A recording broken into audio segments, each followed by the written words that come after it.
Chema. So, it's of course a very huge subject, but just to come to a bit of a summary of understanding stress. So, there are three levels at which we exist, and so stress also we experience at three levels. One is the stress which is common to all earthly creatures, biological entities, the stress of survival, the stress of the usual competition, and animals, through the animal life, our evolution has taken place, so it has got inbuilt into the very body cells. So even though the externally life has changed, but our reactions are still very much the same. As someone has said, that we carry three layers in the brain: the reptilian brain, the mammalian brain, and the human brain. When we are awake, studying, speaking, all this, the human brain is at play. But when we are in the bed, on the pillow, the mammalian or even the reptilian brain is at play when there is a neighbor who says something. So this is okay. I mean, he has said something, doesn't mean anything. Most of the time we can just laugh it off. But immediately we reply or we react just like you step on the serpent's tail and he will bite you. There is no risk, there is no danger. The man has said something. He may have his own opinion about us. What does it matter? But the reaction is as if he is going to finish us. Also, because with human beings, there is a very interesting way our evolution has taken place. There is a small story in Mahabharata where for telling a lie, Yudhishthira has done something, and we all know that ultimately many things happen as a result of it. So there is a debate which goes on, and the debate is that for such a thing the person should be given prandand. That is, penalty should be death. So there is a very interesting aside, and one of them says, I think it is Vidur. He says, but for a developed human being, insult is as good or as bad as killing him. And in a way, that's how we human beings react, because we live in a very small ego identity, and ego and the desires have actually generated a very unique kind of stress among us humans, which is other than the animal world stress. So, for example, we all have heard that famous poem where he says, where is the time to stand and stare? We have lost that time when we could, sit together. We didn't have lights, many of us. Now, I'm not advocating that go back to an era when there was no light. But we used to sit, play, because there was nothing to study. You couldn't study long in the lamp. And life blossomed so happily. But then today, we have these facilities and amenities. And now many of the youngsters face a strange stress. They want to earn more and more because they want to have the facilities. Whereas actually life can be managed with so less. That is something which during the Second World War, once, I think it was Dyuman Bhai who told the mother that we have very little money, mother, but we all cannot afford toothbrushes. But for you, I have kept a toothbrush. Just imagine what was the state. Mother says, no, I don't need it. I am very comfortable with the hand, with the finger. Now, actually, if you look back, this is how life had evolved. I mean, we were very comfortable with the finger and even with the normal. But now, after going through the circle of commercialization, we have discovered that toothbrushes do a lot of harm to the teeth. And the toothpaste also. Now I am not getting into that whole area. That which we thought was like a savior. But actually it is damaging. So many lifestyle has evolved largely because of the commercial interest. And so it has brought very unique stresses. Competition, everybody wants to be a little ahead. And then you develop a type A personality, and then, well, you want to be, as I often recount, a doctor friend who said, I have a big problem, cardiologist. He said, every time I go out of the office, I want to overtake the car in front. I casually remarked, okay, you can overtake the car, what's the problem? He said, no, then there is another car in front. So you see, this is the problem, because you are trying, and by the time you reach a point, you are pretty alone in every which way. You have lost everything which was near and dear to you. I have words for it like Kansa syndrome, Hiranyakashipu syndrome. So Kans, like Aurangzeb, was a very lonely man toward the end. So because a person is always wanting in some way or the other, like here expanding empires. So that tendency, ego and desires have created a unique stress which is not there in the animal world that way. You will watch, when a hunter kills an animal, for a moment there is shuffle. After some time, they go around doing their business. But with human beings, lot of attachment, desires. I'm not saying it is good or bad. It's a passage. Let's put it like that.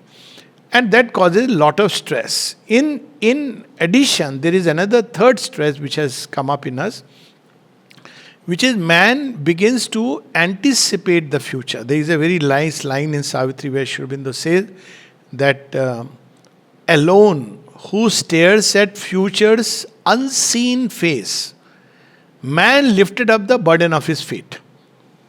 See, animals don't have to worry that what will I eat tomorrow, what will be my pension, what will be my things. But human beings have this worry. And therefore they want to provide, they do this and that. And still, even when they have done everything, there is uncertainty. Because there is no way you can be certain what's going to happen tomorrow. So this is another unique thing, that we have an apprehending consciousness. We want to project, which projects into the future. And we want to, like people make a lot of money out of it. 2000, the world was going to get destroyed. Then we heard 2020, then 2020 has crossed. Now people are waiting, God knows when. So we are anticipating, where some people anticipate the worst, some people anticipate good. They are the fortunate one. They live by faith and life goes smoothly. So because of this, the stresses, and now it has become very, very hyper stress, because there is not only the lifestyle, the competition, and the aggressive way, the market-driven economy, the desires, the strong ego formations, all this, the lack of the community which used to shelter, society which used to shelter, all this is gone. So now, okay, I could count many more reasons, but the reason why I've chosen the subject as the radical remedy, because for each of these you can have a remedy, from deep relaxation to, chanting a mantra and all kinds of things we have. So what is the radical remedy? All these remedies work, they work for a short while. And because the real root is not removed, so we are swinging between tension and, some practices which will reduce the tension. So is there a way we can solve the problem very radically? So, that's where we come to the real spiritual way of looking at it. So there are a number of spiritual attitudes which do help us. They definitely help us, because we begin to live in a larger landscape. At the same time, we live with the spirit of surrender. Surrender is something very powerful. And today itself, I was just sharing an incident. It has happened to me earlier also, actually. 2-3 times this has happened, that I lost my scooter. Lost means it was not where it was supposed to be. But twice, of course, it was a different story. I had forgotten where I had kept. So I thought this time also it is the same story. But apparently it was taken away. But apparently because it was taken away by the police. So, but my first thought was that, okay, somebody probably needed it more, and in the divine dispensation of things have come to me. And maybe somebody else needs this. Why would somebody steal unless he is really a desperate need? So I was fine with it. Okay, now my mind was working. Okay, I have to get another scooter. My immediate problem is to go to nursing home. So I'll drop that for today, and rest we will see. Of course, twist of events, that's not so important. Ultimately, I found the scooter. So, But this state of surrender and trust gives you a big, it really is like a big cushion where you trust that if today something has been taken away from you, well, it's good riddance. I mean, it applies to everything, including relationships. So there is a nice story about it when somebody, we really don't know what is really good. So there is the story of a queen who had got a mirror from China. I don't know China. Okay, let's say from America or wherever. Okay, Europe. Okay, so India. Anyway. So that mirror broke because the lady was cleaning it. She fumbled and it broke. So she was very tense. She goes to the queen and says, "I am so sorry that wonderful mirror, that expensive mirror." And then she is wondering what to say. This is, "Queen, it is broken." And now she is waiting that probably she is going to hear a big sentence. So the queen paused for a while, and she was a spiritually oriented lady. So after some time, she said, "Good riddance." Now she is wondering. She says, "This was the thing which was every day telling me a lie. So I am glad it has broken because I don't have somebody who will tell me a lie every day." So this is where a spiritual attitude, an attitude towards life, that nothing really belonged to me. Nothing has, whatever I have today in life has come to me in some way or the other as a gift. And if tomorrow it's taken away, divine knows better. And I am not saying all these things as theory. I don't like to, speak of theory. I can share this. Last 40 years, after turning to Mother and Sri Aurobindo, 40 years, I haven't bought a thing for myself. Nothing. Inner, outer, clothes. And this plenty. Everything comes. And I have noticed it started as an experiment. And I'm just sharing this experiment that how there is a greater providence which takes care of us. So we are going on holiday when I decided I'll not buy anything for myself. And my, caring wife, she said, no, you need all this. And she listed 20 things, items that you needed. I said, I don't need any of them, which included combinations, suits and pant and God knows what, shoe. So she made a list. We went on holiday and I said, let's see, whatever comes, I'll take it. That mother wants me to have it, rest I'll leave. All the 20 things to the list was checked in. Now, of course, I am not saying this is something which one should replicate, but all that I am saying is that there is a greater force, a greater power which takes care of us. We have to do our bit, but leave it to that force, that power to give what we need. So that's why Nishkam Karma, very often people say it's something given in the Gita. Yes, but it's everyday life. It's the best thing. Because you do your bit. Nishkam Karma says, no, you don't sit like people often ask, oh, that means I'll do nothing and mother will do everything. In any case, she will do. Because even what we are doing is an power energy coming from her. But that's not what it means, that I'll do nothing. Nobody can sit doing nothing. Try it, half an hour, and see what will happen. So it's an absurdity to say, I'll do nothing and divine will do everything, even though that is the secret truth.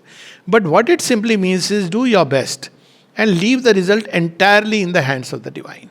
Now, when we do that, it takes away the sting. A lot of stress is because of what I am likely to get. So, as I said, desire self. And the second sting is because of the ego, which the harder the ego, the more every small thing, hurts. Why? Because the ego is absolutely, there are people who are as if living in a state of perpetual hurt.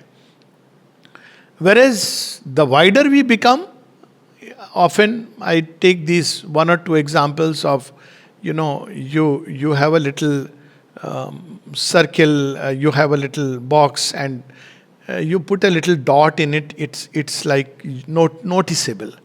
When you increase and increase, then the dot vanishes. It's one of the very wonderful things is to watch the galaxies. Just watch it. 2-3 simple practices. Watching the galaxy. Nowadays, fortunately, we have the television so you can watch. It's amazing just watching, and then you realize the little insignificance of this life which we give so much importance to. Two things which mother says, even in terms of practice. She says, for a moment, imagine that this one lifetime, how small it is when you consider the endlessness of time. And then the other, she says, the boundlessness of space. So there is the boundlessness of space, and that's why the idea of rebirth is so rejuvenating, and it helps so much. I mean, rebirth is there, and I am not discussing whether rebirth is there or not, but the idea itself. Mother's great granddaughter, Purnadi, she used to tell me during the last few years, she got very close, and for me it was very special. And she would say she was having, cancer which had spread into the things, and she used to tell me, what, I love this idea in India of rebirth.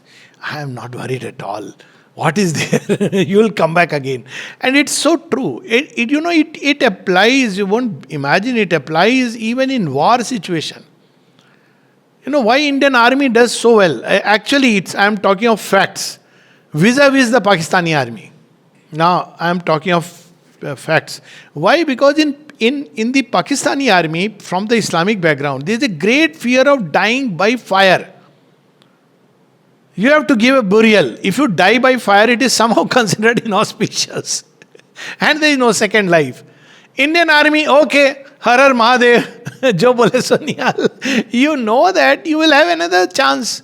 Whichever way you die, it doesn't matter. So there are small little things which the idea of rebirth has, because it takes your life onto a much broader landscape. So these are things about spiritual thoughts, attitudes, which help us a lot. And most importantly, there are some people, of course, who are very fortunate, endowed with faith. But if you don't have it, get it from wherever you get it. And second is, if you have it, resist all temptation to lose it. It's the greatest treasure. And what does faith tell us? Is this, that there is this. Shri Krishna goes on to say that man is his faith. If we have only this faith, Mother goes on to say at one point even about past karmas. The most difficult is suicide. It's one of the most difficult karmas to get rid of. She says, if you have one moment of true aspiration and turn toward the grace, it can cancel it. Then she says, okay, even if aspiration is not there, if you just have faith in the divine grace. At the end of the day, even for the supramental transformations, she says, if you just have faith, there are people who just have faith that the divine exists, and there is something called as divine advent, they will cross over. Because faith is such a power. What is faith? It covers up the entire field of ignorance about the future. And Sri Aurobindo goes on to say, it's not just a mechanism. He says faith is a premonition, a kind of intuition which the rational mind cannot give us. So when we have the faith, it's a light that tells us that, well, whatever the appearance is, everything will be all right. And this faith, which comes from the sense of the divine presence, makes everything very wonderful. Another problem with us human beings, especially, you see, as I said, Rajasic, Tamasic human beings, they are always tied up by 1,000 bonds. When I had read it in the Gita, it made me wonder. The Gita says, among the Asuric prosperity, what is it? Sampada. Sampada will be prosperity. Riches of the Asura. One of them, he says that they are tied by 1,000 bonds of anxiety.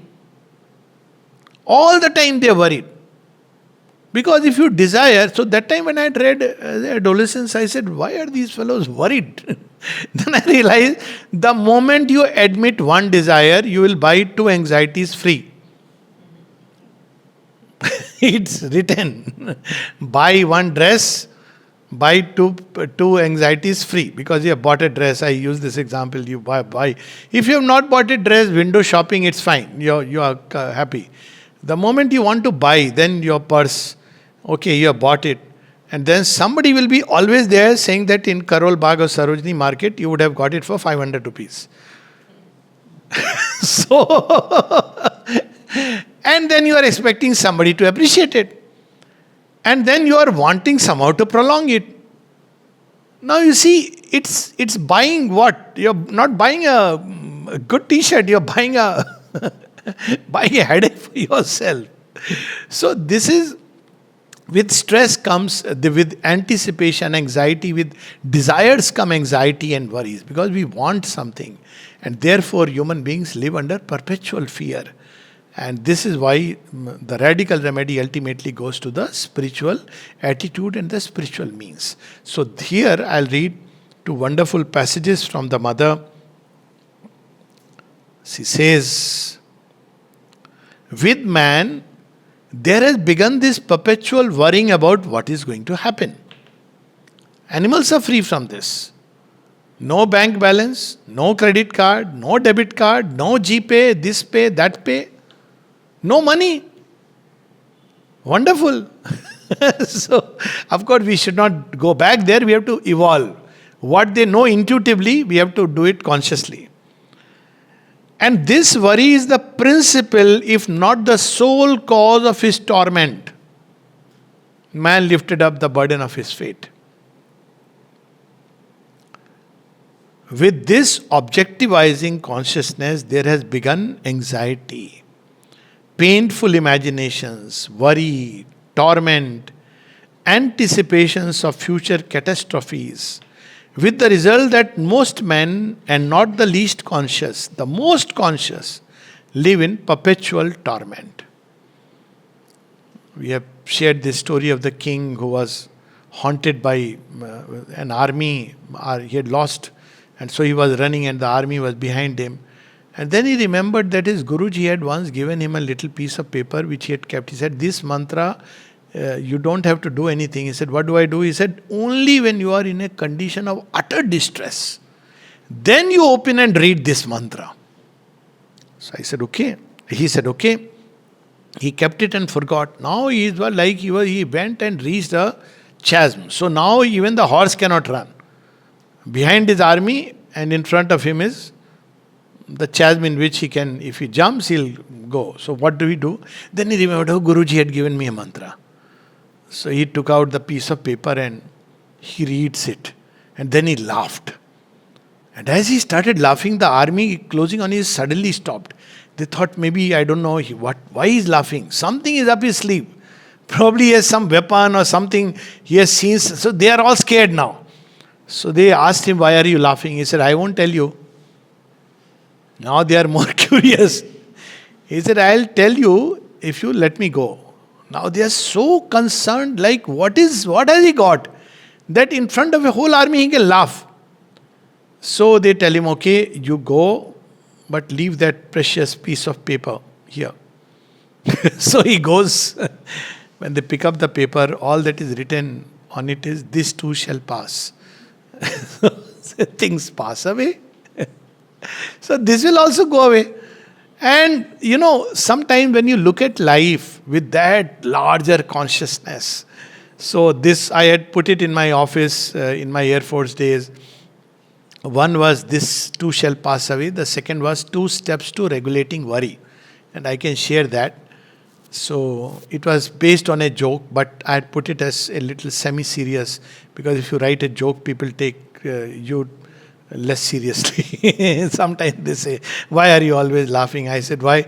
You are not supposed to. I said, I don't follow norms. But anyways, so I had written it outside my office. So many people came, and one of them even remarked, that was enough to heal me. I didn't need to meet you. Here I don't put, because sometimes people wonder whether you have gone crazy. So I had written 2 steps for regulating worry. Step 1 was, do not worry about small things. Okay, logical. Step 2 was, everything is a small thing. So I can share the joke from which I had copied this. The joke was that a husband and wife were discussing things, and not husband and wife, the 2 men were discussing things. So one man tells to another, actually in my house, life is very smooth, because the other was saying we keep fighting. He said, I have found the formula. He said, what is the formula? He said, very simple. My wife takes decisions about all the small things. I take decisions about big things. He said, for example, what are the things about which your wife decides? Says, things like buying the car, fridge, all this she takes. He said, then what is the big thing that you decide? I decide Arab-Israel war, what should happen. I decide Indo-China war, what is going to happen. I have seen people separate, literally separate, over the Ukraine-Russia war. Actually, I have seen. Divorced over that. So people can become, even there, sometimes we get so attached to our whole idea of, a lot of people suffer because they are attached to certain ideas. And they want that idea. This is another peculiar thing about human beings. Who knows what is good for us? There is a nice book called Anand Math. I don't know whether people have read it or not, but amazing book. So at the end of the book is about, there is the Islamic invasion has taken place and there is a group of sannyasis who are fighting. So ultimately, there is a downfall of the Mughal Empire and they are very happy. So they go to pay thanks to the deity whom they were worshipping, Shiva, and they are praying that, ultimately the Mughals have gone. And then they hear the artillery boom and all that, and they see the Britishers have come. So now they don't know. So they say, what is this? Which is a better devil or the worse? And then there is a very sobering remark by one of them. He says, see, this is in the providence of things. Providence works in ways which we don't understand. It was necessary at some point of time.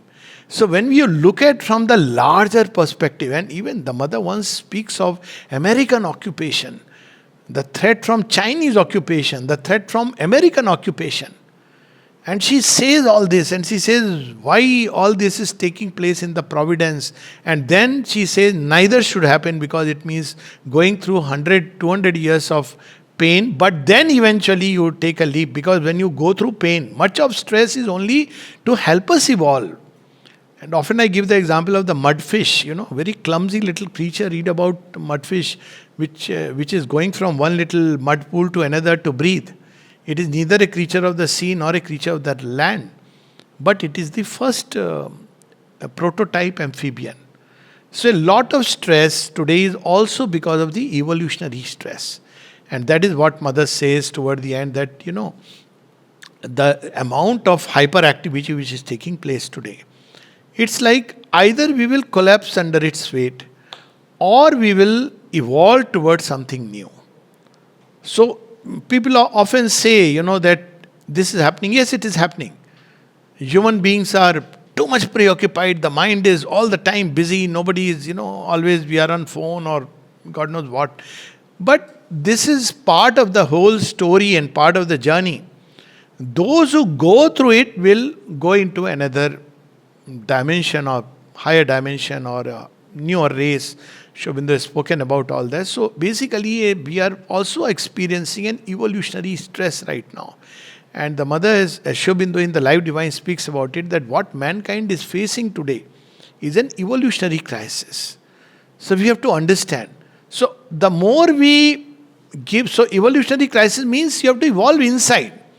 The more you give technological buffers, then actually often it's an inner amputation.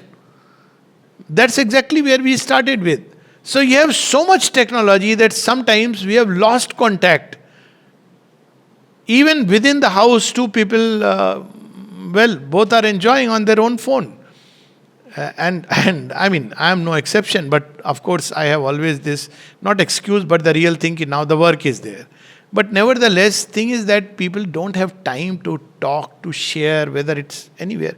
And because of that, there is a lot of problems which are taking place because of the evolutionary stress. And it is going to mount.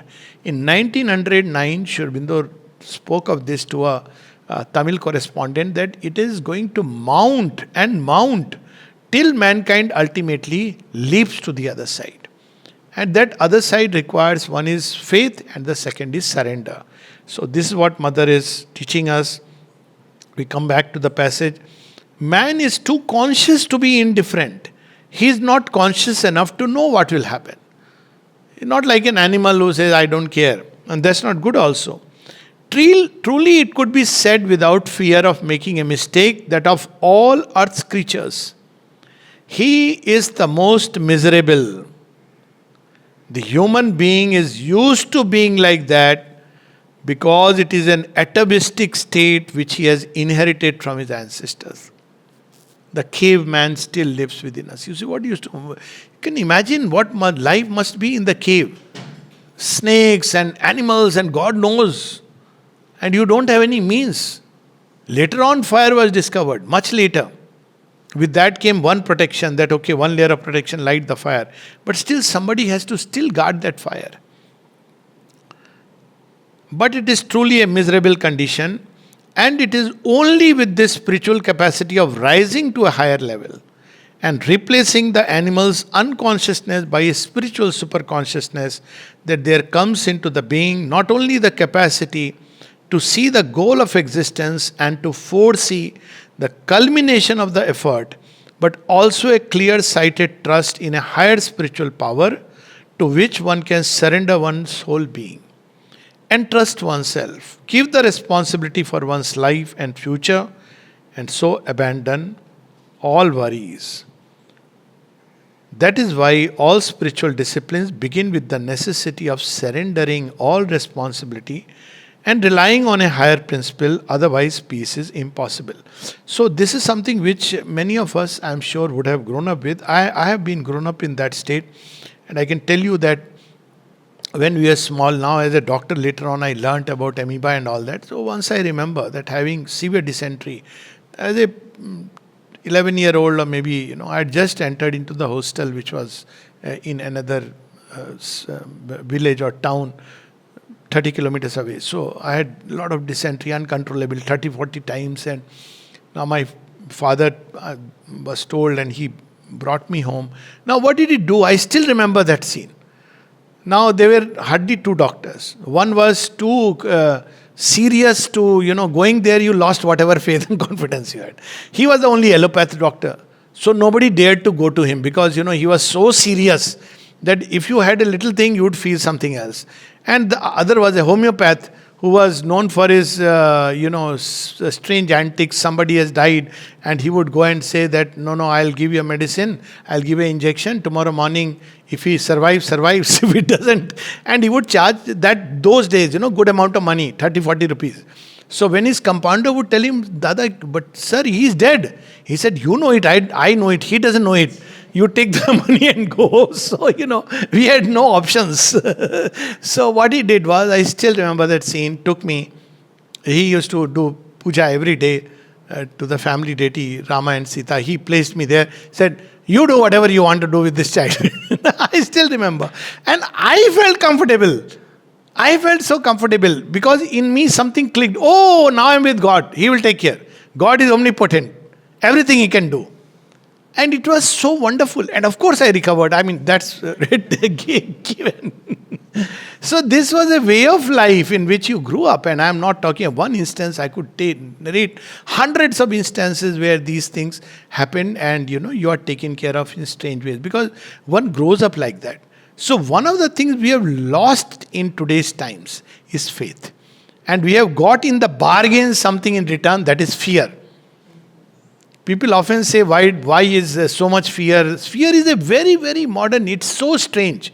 And I can relate with it because I have grown up as a child in a village. We had snakes, outside, sometimes the nali, strange ones, sleeping backside snake. We never had felt this snake may bite, this may happen. This fear never came. Somehow, strangely. Now we have fear about everything. A small little throat and, am I having corona? Now snakes are everywhere. not just one, at least this was a manageable snake. Now, totally unmanageable snake. So we have that faith which was there natural in life has been taken away. Now everywhere we are seeing germs, viruses, God knows what. So, what is the remedy? Another remedy which Mother gives us, one we read. Wonderful remedy. My favorite. If men, in brackets and women, took life less seriously, they could very soon make it more perfect. Imagine what he's saying.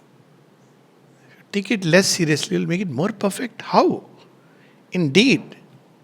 And then she says, God never takes his work seriously. Therefore, one looks out on this wonderful universe. So the disciple asks, one may ask how taking things seriously prevents life from being more perfect. This is what we normally think. We should take it seriously. We should be serious. As if we are the doers. If I were not, their world will collapse. Life will collapse. So, after a long silence, mother says, now she speaks about virtue. Wanting to be good. First, we want to be good in front of others. That's the most dangerous thing. Try it and you will be miserable. If you have to be good to your own inner self. You try to be good before others, you will end up in a state of perpetual stress. Because everybody has different idea of being good. What did Buddha do when he wanted to go with his quest? Was he a good boy if his wife was consulted, his son was consulted, or his father was consulted? No. Same with Sri Aurobindo, same with many others. Do what is the true thing, which is rising in your depths of your heart, and life will be wonderful. You'll feel the inner peace. So mother says, virtue has always been busy eliminating things from life, and if we could put together all the virtues from all the countries in the world, nothing much would remain in life. Everybody has their own set of virtue. Virtue claims to seek perfection, but perfection is a totality. So the two movements are contradictory. So I'm not elaborating upon it, that how perfection is a totality. But if you just meditate on this, we'll have many interesting things. Sometimes we are caught like Arjun is caught. Should he? Should he not? One set of virtues will tell him that you should fight the war and kill. Another set of virtue is telling him, no, you don't. So which is better? So then she says, taking life seriously generally consists of two movements. The first is this, what we're talking about, to give importance to things that probably have none. This is something all of us learn. That's why many times granddads, when child doesn't do well in exam and parents are very serious, then what does the smart kid go? Goes to the grandfather. Whom does the grandfather scold? The father. He says, do you want me to tell him how many marks you got? No, he's quite, no. He says, bacha, it's so true. Because you look at life from a little larger perspective and you laugh. It's like your first heartbreak and your last one, means 5, 6, whatever. By then you understand. It's okay, heartbreak happens. Don't take it so seriously. It's not like the world is going to crash. But this is how we take it. And the second, it's better to shield the heart, but I'm just saying. And the second is to want life to be limited to a certain number of qualities considered to be pure and worthy. Lot of stress. And that's why people often ask, what are the criteria that divine? Sometimes we should ask, human criteria and divine criteria. Why did divine choose Arjun to give the Gita? If you look at from a virtue point of view, he is not the best. Yudhishthir is better, Bhishma is good. Even Nakul Sahadev, no blemish. Arjun is a little bit, wavering type. But why was Arjun selected? What a surrender, what a faith. So, we have this idea of pure and worthy there is something called as purity. And mother says purity is to live under the influence of the divine. Act according to the divine will. That is very difficult. With some, for instance, those Sri Aurobindo refers to here, the prudish or the Puritans, that virtue becomes dry, barren, grey, aggressive, and almost always finds fault in all that is joyful, free and happy. And I have seen such people, they are so miserable. they end up with dark pessimism. Because by their idea, by their standard, by their criteria, world is hurtling toward darkness. You try and tell them, no, no, no, sir, Satyug has come. No, you see, today's children, what is happening to them? Always there are children, poor fellows. No, no, no, you see that, war is going on, as if first time ever a war is going on. It's not true. Even if we look at very impersonally, we'll realize these things have been there. Of course, today there is a great capacity. Same thing you can look in a very different way. So often when people say, world war, I said, look here. Since 1957 was the day when actually there was a real threat. The Cuban crisis, when, there could have been missiles flying and atom bombs. Actually, it was on the code. The naval commander was told that you fire. It is he who on his own took the decision of not firing, for which he was fired. But he saved the world from the nuclear crisis. Now we have gone a long, long way. Of course, we have stockpiled, which is not a good thing. Having said that, it's also true that the fact is that, at some point, there is a greater power which takes care of things in its own way, which we don't understand. And then she says how to make life perfect. Wonderful, we should read it. The only way to make life perfect is to look at it from a sufficient height to see it in its totality. Wideness. The narrower we are, the more we suffer.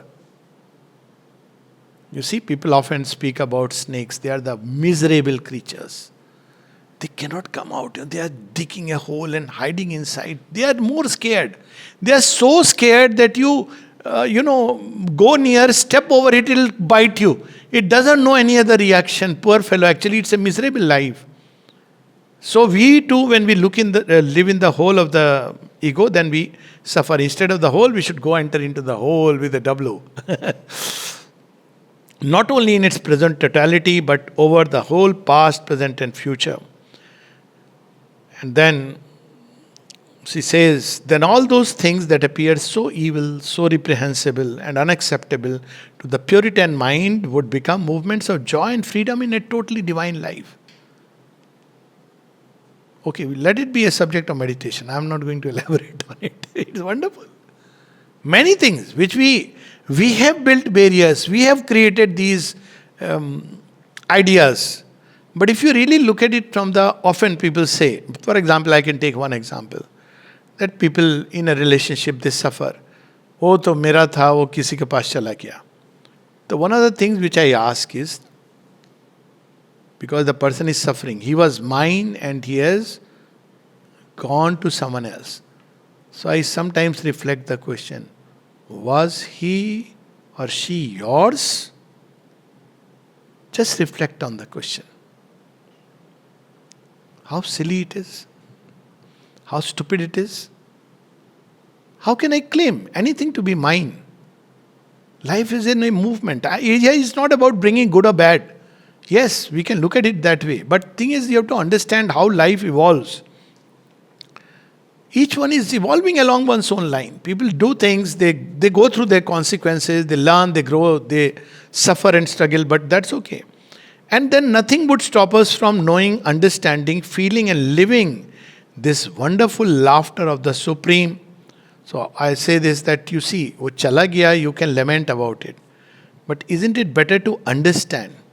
So then people take the first lesson. Oh, understand means why it went, my fault. I say it's not about fault. Come out of this idea of fault, guilt, all that. Guilt is a projection of the dark forces. So what is it? Because people immediately say, I was not good enough for that person. I say, no. That person was not good enough for you. Say it like that. But more important is that, you see, you understand the very inherent limitations of life upon earth as it is. And when you understand, then the only logical thing to do is to evolve. A life which is driven by the ego and desire will be hit today or tomorrow, one way or the other. So she speaks of the wonderful laughter of the Supreme, who takes infinite delight in watching himself live infinitely. My solution is very simple. Everything belongs to Mother. When something is with you, take full care.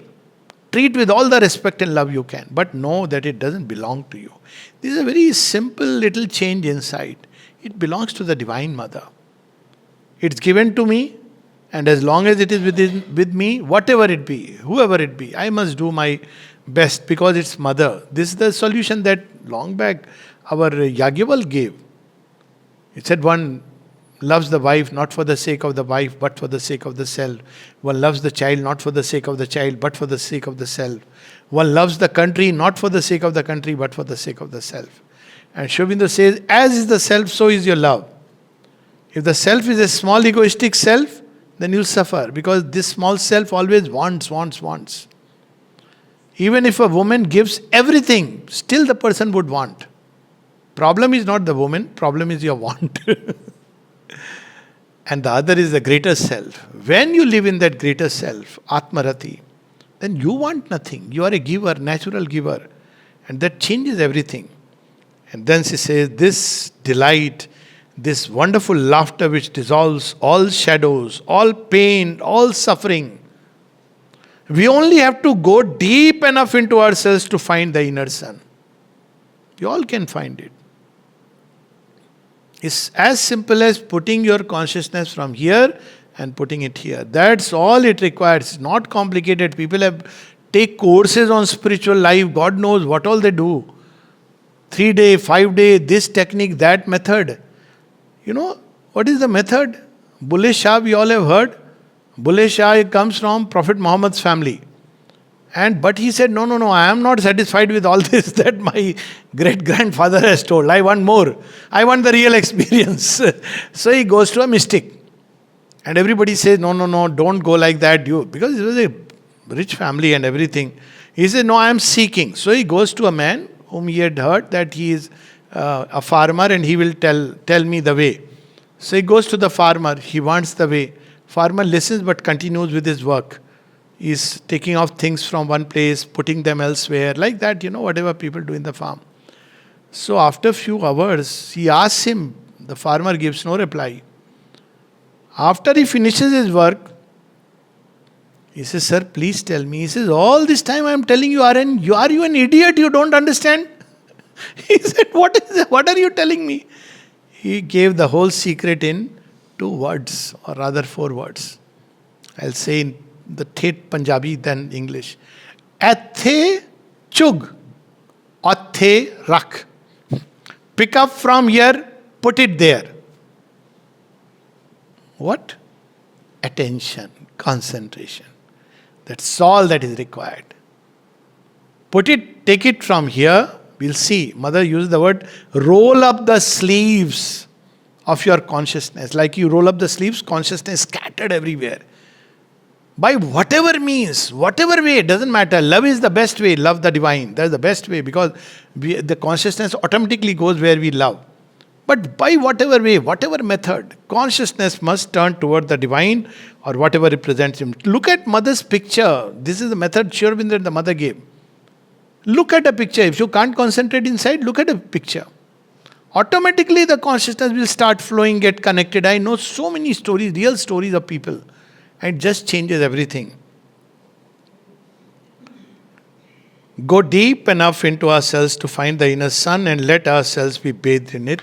Then everything is but a cascade of harmonious, luminous, sun-filled laughter which leaves no room for shadow and pain.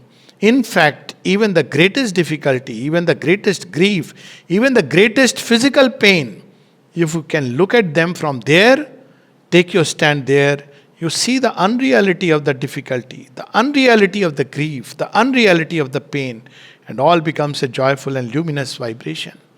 Amrita, about whom we were reading, Mother spoke of him as the first and the last manager of the ashram. And he was so full of love for Mother and Sri Aurobindo. Even when Mother would scold him, he says, see, she regards me as somebody special to her. That's why she has scolded me. Has she scolded any of you? No. So you see, so much trust she has in me, which was so true. Mother had that complete trust in Amrit. And he had absolute faith in the mother.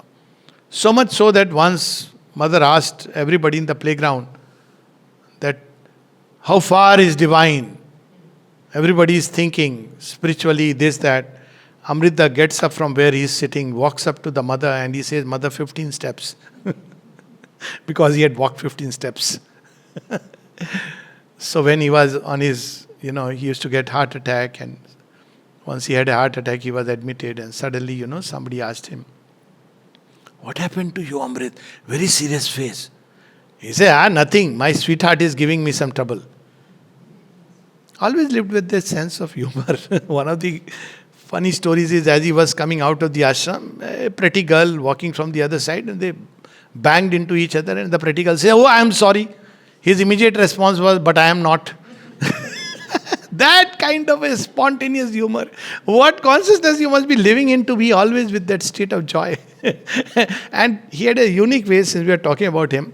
You should read all this rather than, big books we read. Read about these things about ashram life. You will directly get connected. It's like Ramayana or Bhagavad of a Bhagavad. So, once, because he was the manager, everybody would come with his own problem. Once when a person came to him, who used to come every day with some problem or the other, Amrita said, I have to go. He picked up the file and he started going. He said, when will you come? He said, when you have gone away, then I'll come. This spontaneous joy. It is ultimately the most powerful means of dissolving difficulties, overcoming grief, and getting rid of pain. The first two, that is difficulties and grief, are relatively easy. The last is more difficult because of our habit of regarding the body and its sensation as extremely concrete and positive. But actually it is the same thing. It's just that we haven't been taught and accustomed to seeing our body as something fluid, plastic, uncertain, malleable. We haven't learned to permeate it with this luminous laughter which dissolves all shadows and difficulties. So many experiences of so many people with the body. I'll just narrate one of my own. So there was outside the playground a big wheel which was lying there, and the wheel had, kila, what is it called? Nails on top of it. So, children were coming out and going, so I tried to play a hero. So I lifted up the wheel, like I thought like Abhimanyu, lifted up the wheel. I had never imagined it so heavy. So as soon as I lifted, after a while, I just, the hand slipped and the wheel fell on my leg. Now while everybody, what happened? Suddenly my consciousness got totally detached from it. And I'm observing like I'm observing somebody else's body. It was very interesting. I'm seeing the whole thing swell and everything. There's no pain, nothing. Pain came much later because I was in a different state. I went by the scooter. I said, I've got a little swelling. Oh, what happened? Quite a bit of swelling. Okay, not little, camel hump. Then I said, okay, now I'll relax. Late at night, suddenly I realized there is some pain also. I should take medicine. No fracture, nothing. You are projected in a state where nothing matters. I mean, you're not the body. Basically, it's like you're not the body. And that was, of course, a grace because I haven't tried any such practice. So it says it frees you from all discords, all disharmony, all that grates, cries and weeps. And finally, just 2-3 minutes more, this sun, the sun of divine laughter, is at the core of everything. It is the truth of everything. Learn to laugh together. Laugh at your difficulties. Laugh at your pain. That's what Champaklalji asked mother. Or rather, mother gave to him. Champaklal, smile always.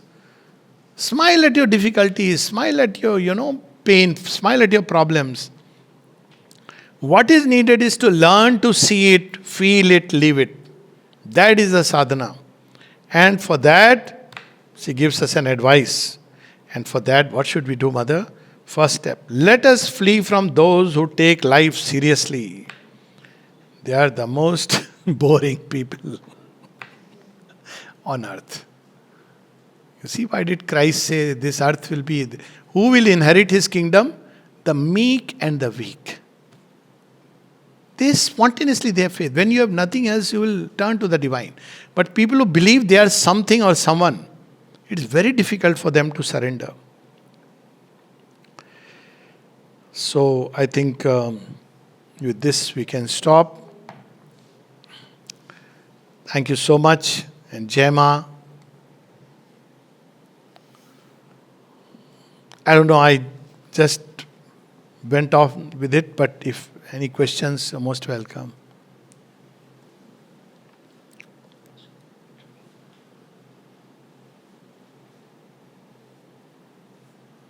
I just missed that point you made. I mean, I know it was a joke or whatever outside your office, but there's two steps to regulating worry. You said the first was not to worry about the small things, and what was the second one? Everything is a small thing. That's a great one. Yeah. Okay. At the end of the day, if you look at from a vaster perspective, we give so much importance to things happening. Very nice. Thank you. And often I say this as a very scientific fact, an example.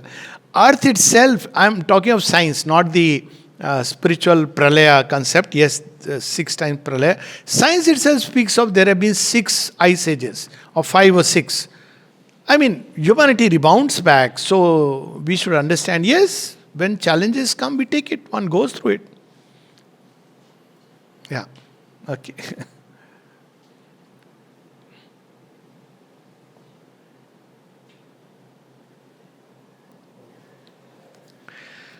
Okay, so maybe if there are any questions, they can be put in the chat. That's a good idea. Yeah. Thank you very much, Doctor. Okay. Welcome. Jai Ma, Jai Ma. Namaste. Thank you, Alok. Thank you. Thank you.